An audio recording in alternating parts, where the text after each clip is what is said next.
আসসালামু আলাইকুম, স্বাগতম জানাচ্ছি বিবিসি নিউজ আন্তর্জাতিক সংবাদে। শুরুতেই সংবাদ শিরোনাম, এরপর বিস্তারিত।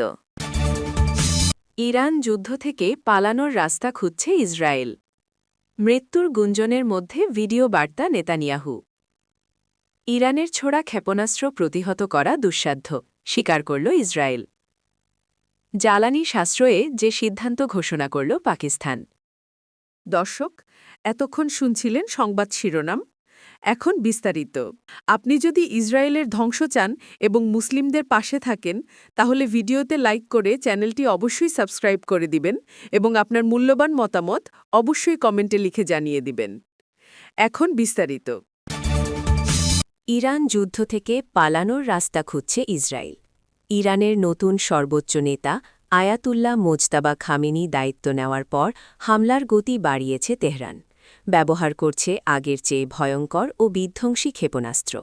দফায় দফায় প্রতিশোধমূলক হামলা চালিয়ে যাচ্ছে গণহত্যাকারী ইসরায়েলে। এরই মধ্যে যুদ্ধ থেকে পালানোর রাস্তা খুঁজতে শুরু করেছে তেল আবিব। ইসরায়েলি পররাষ্ট্রমন্ত্রী গিডিয়ান সার আজ মঙ্গলবার ১০ মার্চ বলেছেন, ইরানের সঙ্গে অনন্তকাল যুদ্ধ চায় না তেল আবিব। তিনি বলেন, ইসরায়েল ইরানের সঙ্গে কোনো অনন্তকালব্যাপী যুদ্ধ করতে চাইছে না। মৃত্যুর গুঞ্জনের মধ্যে ভিডিও বার্তা নেতানিয়াহুর। মৃত্যুর গুঞ্জনের মধ্যে প্রকাশ্যে না এসে দখলদার ইসরায়েলে প্রধানমন্ত্রী বেনিয়ামিন নেতানিয়াহু ভিডিও বার্তা দিয়েছেন। যুদ্ধাপরাধে অভিযুক্ত নেতানিয়াহু ইরানের বিরুদ্ধে যুদ্ধের কথা বলেছেন। তিনি বলেছেন, যুদ্ধ করতে তাদের প্রচুর অর্থ লাগবে, এজন্য তারা বিশেষ বাজেট ঘোষণা করতে চান। নেতানিয়াহু বলেন, কোনো প্রশ্ন নেই, আমাদের যুদ্ধ শুরু করতে হতো, কিন্তু এক্ষেত্রে বড় বিষয়, যুদ্ধে অনেক অর্থ লাগে, অনেক অর্থ। ভিডিও বার্তায় তিনি বলেন, এই কারণে আমাদের বিশেষ বাজেটের প্রয়োজন। কয়েক বিলিয়ন শেকেল ইসরায়েলি মুদ্রা লাগবে প্রতিরক্ষা বাজেটের জন্য, এই যুদ্ধের জন্য। গত ১০ দিনে ইসরায়েলে ইরানের নিক্ষিপ্ত ড্রোন ক্ষেপণাস্ত্রে আহত হয়ে হাসপাতালে চিকিৎসা নিয়েছেন ২৩৩৩ জন। এই আহতদের মধ্যে এখনও হাসপাতালে ভর্তি আছেন ৯৫ জন এবং তাদের মধ্যে একজনের অবস্থা আশঙ্কাজনক। মঙ্গলবার এক বিবৃতিতে এ তথ্য জানিয়েছে ইসরায়েলের স্বাস্থ্য মন্ত্রণালয়। এতে আরও বলা হয়েছে, ইরানের হামলায় গত ২৪ ঘণ্টায় ইসরায়েলে আহত হয়ে হাসপাতালে চিকিৎসা নিয়েছেন ১৯১ জন। সূত্র টাইমস অফ ইসরায়েল। ইরানের ছোড়া ক্ষেপণাস্ত্র প্রতিহত করা দুঃসাধ্য, স্বীকার করল ইসরায়েল। ইসরায়েলে হামলায় ইরান তাদের ব্যালিস্টিক ক্ষেপণাস্ত্রের প্রায় অর্ধেক অংশেই গুচ্ছবোমা বা ক্লাস্টার বোমা ওয়ারহেড ব্যবহার করেছে বলে দাবি করেছে ইসরায়েলি প্রতিরক্ষা বাহিনী আইডিএফ। মঙ্গলবার ১০ মার্চ প্রকাশিত আইডিএফের এক বিশেষ মূল্যায়নে বলা হয়েছে, এই প্রযুক্তির মাধ্যমে ইরান যুদ্ধের ময়দানে বিধ্বংসী ক্ষমতা বহুগুণ বাড়িয়ে দেওয়ার কৌশল নিয়েছে। খবর এপির। আইডিএফের বিশেষজ্ঞরা জানিয়েছেন, এই বিশেষ ওয়ারহেডগুলো লক্ষ্যবস্তুর আকাশে পৌঁছানোর পর কয়েক ডজন ক্ষুদ্র সাবমিউনিশনে বিভক্ত হয়ে যায়।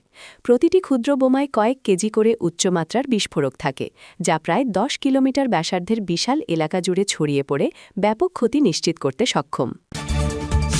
জ্বালানি সাশ্রয়ে যে সিদ্ধান্ত ঘোষণা করল পাকিস্তান।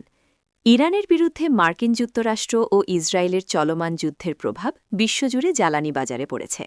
এ পরিস্থিতিতে তেলের সংকট মোকাবিলায় ব্যয় কমানোর সিদ্ধান্ত নিয়েছে পাকিস্তান সরকার। এর অংশ হিসেবে দেশটিতে সরকারি অফিসে সপ্তাহে ৪ দিন কাজের সিদ্ধান্ত ঘোষণা করেছেন প্রধানমন্ত্রী শাহবাজ শরীফ। এছাড়াও সংসদ সদস্যদের বেতন ২৫% কমানো হবে। খবর ডনের। সোমবার ৯ মার্চ রাতে জাতির উদ্দেশ্যে দেওয়া ভাষণে তিনি জানান, উপসাগরীয় অঞ্চলে যুদ্ধ পরিস্থিতির কারণে আন্তর্জাতিক বাজারে তেলের দাম আরও বাড়তে পারে। তাই দেশে সীমিত জ্বালানি মজুদ সঠিক ব্যবহারের জন্য জরুরি পরিকল্পনা বাস্তবায়ন করা হচ্ছে। নতুন সিদ্ধান্ত অনুযায়ী সব সরকারি দপ্তর সোমবার থেকে বৃহস্পতিবার পর্যন্ত খোলা থাকবে, তবে ব্যাংকগুলো এই অতিরিক্ত ছুটির আওতায় পড়বে না। কৃষি ও শিল্প খাত এবং হাসপাতাল ও অ্যাম্বুলেন্স সহ জরুরি সেবাগুলো আগের মতো চালু থাকবে। দেশের সব স্কুল ও কলেজ আগামী ২ সপ্তাহ বন্ধ থাকবে। অন্যদিকে উচ্চশিক্ষা কমিশনের অধীন শিক্ষা প্রতিষ্ঠানগুলোতে অনলাইনে পাঠদান চলবে। সরকারি ও বেসরকারি প্রতিষ্ঠানে অন্তত ৫০% কর্মীকে বাসা থেকে কাজ করার নির্দেশ দেওয়া হয়েছে, তবে কৃষি, শিল্প ও জরুরি সেবার সঙ্গে যুক্ত কর্মীদের ক্ষেত্রে এই নিয়ম প্রযোজ্য নয়।